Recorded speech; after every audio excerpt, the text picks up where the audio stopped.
Have you ever been lying next to someone you love? Close enough to feel their warmth. Close enough to recognize their breathing without opening your eyes.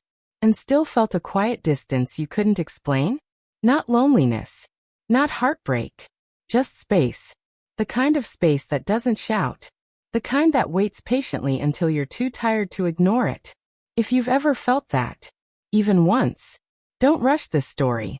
And if quiet stories matter to you, the kind that don't explode, don't dramatize, don't beg for attention, but instead settle into your chest and stay there, subscribe to this channel now.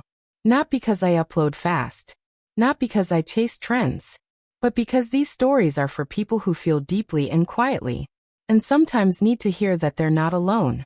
If you're listening late at night, or early in the morning, or in a moment when life feels paused, leave a like.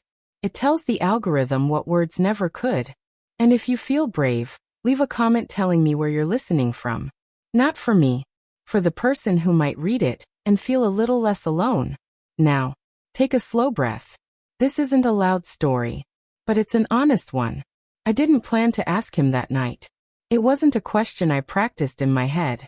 It wasn't something I rehearsed while brushing my teeth or staring at my reflection. It didn't arrive with confidence or certainty. It came from a quiet place. The kind of place inside you that only speaks when you've been pretending for too long that everything is fine. We were lying in bed. Not touching, but close. Close enough that I could feel the heat of his body through the sheets. Close enough that the mattress dipped slightly when he shifted his weight. Close enough that distance felt heavier than space. The room was dark, except for the faint orange glow of a streetlight slipping through the gap in the curtains. It painted soft shadows on the wall, familiar shapes I'd seen 1,000 times before. I could hear his breathing. Slow, even, comfortable. The kind of breathing that comes from safety. We had been married for 7 years. 7 years of routines. 7 years of shared grocery lists and silent car rides. 7 years of knowing what the other person would say before they said it. 7 years of love that was real, but comfortable in a way that scared me. He reached for my hand in his sleep. Not fully awake. Not intentional. Just muscle memory. His fingers curled around mine like they always did. That small gesture still made my chest tighten. Because I loved him. I really did. But love doesn't always mean nothing is missing. That truth had been following me for months. Not loudly. Not dramatically. Quietly. It showed up in the smallest moments. When he kissed my forehead instead of my lips. When our conversations revolved around bills instead of dreams. When I felt close to him, but not chosen in the way I used to be. I told myself this was normal. That this was what long-term love looked like. That passion fades. That comfort replaces intensity. That stability matters more than sparks. And maybe all of that is true. But there's a difference between peace and numbness. I stared at the ceiling, counting cracks in the paint I already knew by heart. My mind replayed moments I hadn't let myself examine too closely. The way he'd scroll on his phone while I talked. The way we said goodnight, without really looking at each other. The way silence had become easier than honesty. I turned toward him.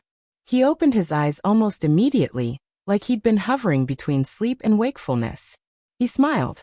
The same smile that made me fall for him years ago. The same one that still softened something inside me. You okay? He asked. Simple question. Gentle tone. I almost said yes. That's what I always said. Yes had become my safest word. But the truth pressed against my chest, heavy and patient. I swallowed. There's something I've been wanting to ask you, I said. My voice sounded smaller than I expected. He shifted, more awake now. Not tense. Not nervous. Just present. That somehow made it harder. What is it? He asked softly. My heart started racing. Not because the question was dangerous, but because it was honest. And honesty has a way of changing things, even when it doesn't mean to. I want us to try something, I said slowly. He didn't answer right away. The silence stretched between us. Not awkward. Not uncomfortable. Just full. I became suddenly aware of my own breathing. Too fast. Too shallow. I wondered if I'd waited too long to say this. Or worse, if I was saying it too late. Try what? he asked gently. I didn't rush my answer. I needed the words to land right. Not sharp. Not accusing. I miss us, I said. He didn't interrupt. Not the version of us that pays bills and plans weekends. Not the version that functions well and looks fine from the outside. I miss the us that looked at each other like the world could wait. His hand tightened around mine. I don't want to feel like we're just existing beside each other, I continued. I want to feel close again. Not just married. Connected. He sat up slightly, leaning on one elbow so he could really see my face. The streetlight caught his eyes, and for a moment, I saw something there I hadn't noticed in a long time. Concern. Care. Attention. Have you felt this way for long? He asked. I nodded. I didn't know how to say it without sounding ungrateful. I admitted. Because I am grateful. I just want more of you. He stayed quiet. Didn't defend himself. Didn't explain. Didn't minimize what I was saying. Then he did something I didn't expect. He leaned in and kissed me. Not rushed. Not familiar. Not the kind of kiss that ends a conversation. It was slow. Deliberate. Like he was listening. With his lips. When he pulled back, his forehead rested against mine. I thought I was the only one feeling that, he said quietly. That surprised me. You were. I asked. He nodded. I just didn't want to pressure you, he said. I didn't want to seem like I was asking for too much. We laughed softly. Not because it was funny, but because it was painfully ironic. Two people loving each other. Both afraid to ask for the same thing. And in that moment, I realized something important. Sometimes distance isn't created by lack of love. Sometimes it's created by fear. Fear of wanting too much. Fear of rocking what still works. Fear of admitting that comfort alone isn't enough. He brushed his thumb across my hand. So, he said, what exactly do you want to try? I smiled. Not because everything was suddenly fixed, but because for the first time in a long time, we were finally speaking the same language. I smiled, not because everything was suddenly fixed, but because for the first time in a long time, we weren't talking around each other. We were talking to each other. Being intentional again, I said.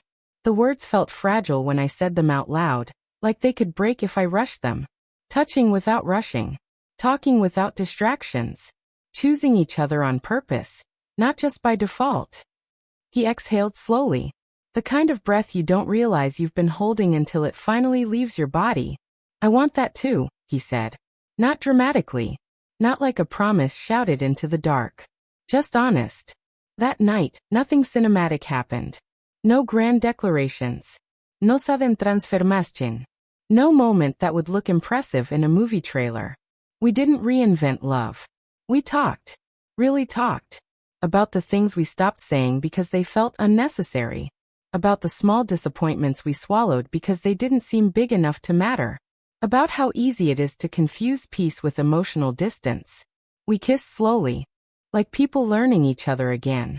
Like people who weren't trying to get somewhere, but were willing to stay where they were. We held each other without checking the time.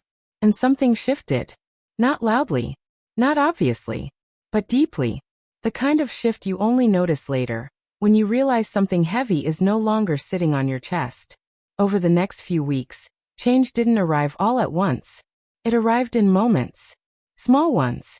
He'd pull me closer in the kitchen while the coffee brewed. I'd rest my head on his shoulder without feeling like I was interrupting something else.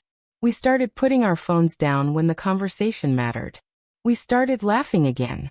The kind of laughter that comes from inside jokes no one else understands. The kind that reminds you that you used to be friends before you became partners. Trying something new didn't mean becoming different people. It meant remembering who we already were. Before life made us efficient. Before love became automatic. There were still quiet days. Still tired evenings. Still moments when routine crept back in.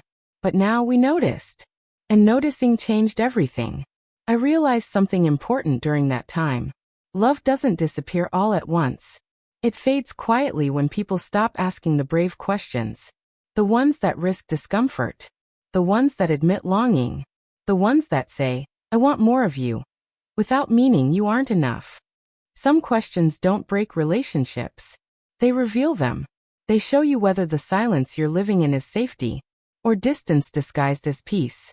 That night didn't save our marriage in a dramatic way, but it saved something more important: our willingness to choose each other again. And sometimes, that's all love is really asking for. Before you go, if stories like this speak to you, the quiet kind, the honest kind, the ones that don't shout but stay, subscribe to this channel. It helps these stories find the people who might need them, even when they don't know it yet. And if any part of this story stayed with you, even just a sentence, tap the like button. You can also leave a comment and tell me where you're listening from. For now, take a breath. And remember, some lessons arrive gently, but they stay forever.